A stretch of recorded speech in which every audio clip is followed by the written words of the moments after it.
After a final round of meetings, the G7 leaders posed for another family photo, this time with outreach partners, nations not part of the elite club invited to join the last day. Although some of the G7 members differ on how to solve the problem of the sagging global economy, spend more or save more, they all agree that they need to collectively tackle the issue and it needs to be a top priority.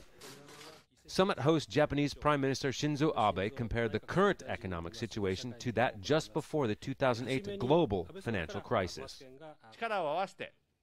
Unless we share the perceptional risks, we will not be able to solve the problems by joining our hands.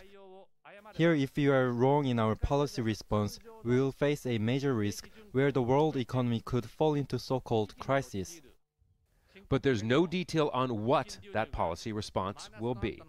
The economy was the focus at the G7 summit, but there were other issues dealt with in the Leaders' Declaration 32-page document: anti-terrorism, the environment, corruption, and the refugee crisis. But outside of pledging additional funding, no concrete steps were outlined.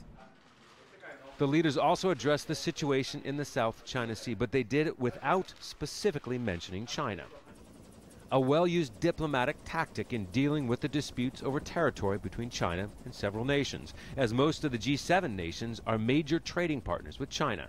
Beijing said they were dissatisfied with the South China Sea mention.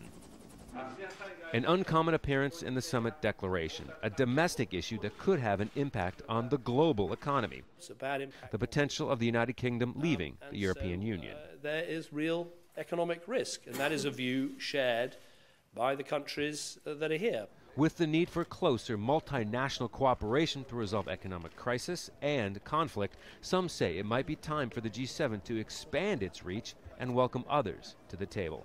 Scott Heidler, Al Jazeera, Ise-Shima.